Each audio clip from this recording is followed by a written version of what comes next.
नमस्ते। अब आज के वीडियो में जो स्टोरी मैं आपको सुनाने वाला हूँ वो स्टोरी किसी का सुनाना आपको और आपका वो सुनना बहुत जरूरी हो चुका है, इसलिए ध्यान से सुनिएगा। एक छोटे से घर में, जमीन से घर था, उसमें एक पिता अपने 2 लड़कों के साथ रहता था। अब इसमें से बड़ा बेटा बहुत ही सिद्धांतवादी था, पिता की तरह सारे सिद्धांत फॉलो करता था, और जो छोटा बेटा था वो थोड़ा सा बेवकूफ था।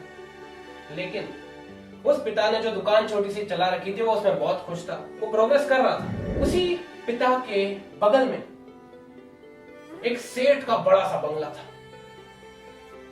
अब उस सेठ ने वो बंगला बनाया कैसे था? बहुत ही ज्यादा घटिया हरकतें करके। जब लोग घरों से चले जाते वो उनकी जमीनें हथिया लेता, जब उसके घर में कोई ना होता तो वो अड़ोस पड़ोस में आग झाँक करता, दूसरों के आइडियाज चुरा के खुद के आइडियाज बता के वो उन्हें बेच देता। ऐसी ही हरकतें कर करके वो करोड़पति हो चुका था। लेकिन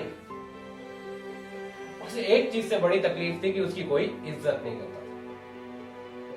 वो भी जानता था अंदर ही अंदर। उसने डिसाइड कर लिया, उसे बहुत जलन होती थी उस इंसान से जिसकी पूरा मोहल्ला इज्जत करता था, उस पिता से।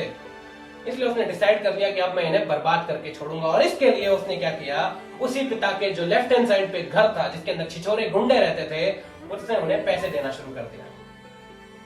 उन्हीं पैसों की दम पर वो छिछोरे गुंडे कभी घर के अंदर रस्सी बम फेंकते तो कभी खिड़कियों के ऊपर पत्थर मारते। एक दिन वो कांच का टुकड़ा मां की आंखों में लग गया, मां की एक आंख चली गई।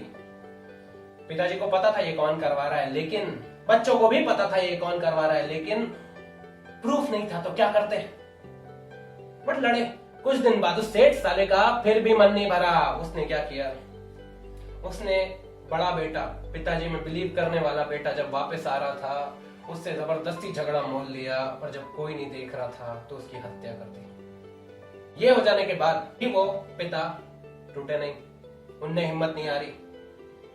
उन्हें पता था मैं सही हूं और वो गलत, मैंने सही तरीके से जिंदगी जी है, और उसने नहीं। सेठ को यह देखकर और बुरा लगा।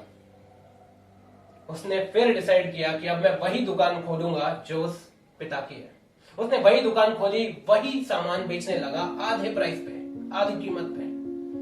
धीरे धीरे पिताजी का धंधा खराब होने लगा, बिजनेस खराब होने लगा। पिताजी फिर भी नहीं टूटे, क्योंकि उन्हें पता था वो सही है, वो लड़ेंगे। पर एक दिन जब वो बाजार से खरीदी कर लौट रहे थे, उन्होंने देखा उस सेठ के बंगले को, जब वो पार कर रहे थे उन्होंने देखा कि उनका छोटा बेटा जो उस चकाचौंध को देख के हमेशा से लालायित होता था, पागल होता था उसे देखकर, उन्होंने देखा कि वो लड़का उसी सेठ की दुकान में बैठा है, उस सेठ के पैर दबा रहा है, उस सेठ की दुकान की मिठाई खा रहा है, उसकी तारीफें कर रहा है। पहली बार उस पिता ने टूटना महसूस किया। अपने शोल्डर लटका के, अपने कंधे लटका के वो आगे बढ़े, और जब अपने घर के बरामदे में सर पे हाथ रखकर बैठे थे, वो लड़का वापस आया, वो छोटा लड़का वापस आया, और उसने अपने पिताजी को देखा तक नहीं। इतना चकाचौंध में पागल हो रहा था वो। उसने पिताजी को आके खुद ही अनजाने में बोला, अरे वाह, वो अंकल का बंगला कितना प्यारा है पापा। वो पिताजी और टूट गए। वो रोज ये करने लगा, रोज जाता, पिताजी कुछ बोल नहीं रहे थे, वो रोज ये करता, पिताजी और टूटते जाते, पिताजी टूटते जाते, टूटते जाते, टूटते जाते। अब आपने ये फील किया कि उस छोटे लड़के को एक तमाचा मारने का मन कर रहा होगा। क्यों? क्योंकि जिस सेठ के कारण बड़े भाई की मौत हो गई, जिस सेठ के कारण धंधा खराब हो गया पिता का, जिस सेठ के कारण मां की एक आंख चली गई, वो उसी के पैर दबा रहा था, उसी की तारीफें कर रहा था। भले ही अनजाने में कर रहा था, भले ही बेवकूफी में कर रहा था, लेकिन कर रहा था। मन किया थप्पड़ मारने का। अब जो मैं बात बोलूंगा आपको, वो आपको बुरी जरूर लगेगी, लेकिन पूरी बात सुनना, रोंगटे खड़े हो जाएंगे आपके। आप में और उस छोटे बेटे में कोई फर्क नहीं है। फर्क सिर्फ इतना है कि वो छोटा बेटा आप हो, वो पिता मेरा देश भारत है, वो घटिया सेठ जो दूसरों के आइडियाज चुरा चुरा के आज करोड़पति बन के बैठा है, वो चाइना है, और वो छिछोरे गुंडे जो लेफ्ट हैंड साइड पे रहते थे, जिन्हें पैसे वो सेठ ही दे रहा था, वो पाकिस्तान है। आप उसी की चीजें खरीदे जा रहे हो, उसी के गुणगान किए जा रहे हो। वो मोबाइल्स के एक पैकेज निकालता है और आप सेकंड के अंदर वो सारे मोबाइल खरीद डालते हो।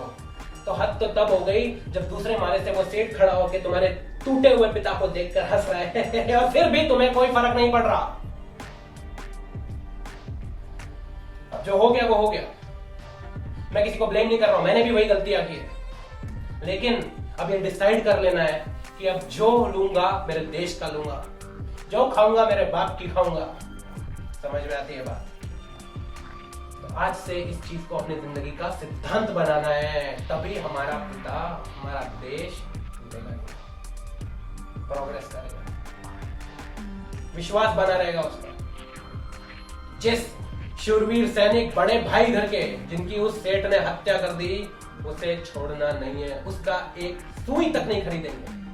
तो अब से डिसाइड कर लो, दिमाग में गाड़ लो, और अगर याद नहीं रहता तो हाथ पे टैटू करवा लो कि अब अपने बाप की खाऊंगा। समझ में आती है बात? हो सकता है यार कि कुछ चीजें घर में ना मिले जो जैसी चाहिए तुमको, लेकिन ये डिसाइड कर लेना है कि हम उनसे खरीदेंगे जो हमारे पिता के दोस्त हैं। अमेरिका है, लंदन है, पूरा यूरोप पड़ा है, रशिया पड़ा, बहुत सारी कंट्रीज है। बांग्लादेश की चीज खरीद लेंगे लेकिन उससे नहीं खरीदेंगे। डिसाइड कर लो। ऐसी प्रोग्रेस से, ऐसे सेठ जैसी प्रोग्रेस से, ऐसी चाइना जैसी प्रोग्रेस से जो चोरी से मिली है, उससे अच्छा तो मेरा देश है। भले आज दुकान छोटी है लेकिन एक दिन खुद के बलबूते पे कहीं पहुंचेंगे, चोरी करके नहीं। तो मेरी बात की गांठ बांध लो। अब ये मोटिवेशन कैसे है? क्योंकि ये यूथ सबसे बड़ा रोल प्ले करेगा इसके अंदर। हमें ये करके दिखाना है, हमें ये करके दिखाना है प्रीत जहां की रीत सदा। मेरे देश की बात बताता हूं, मैं भारत का रहने वाला हूं, मैं अपने बाप की खाता हूं।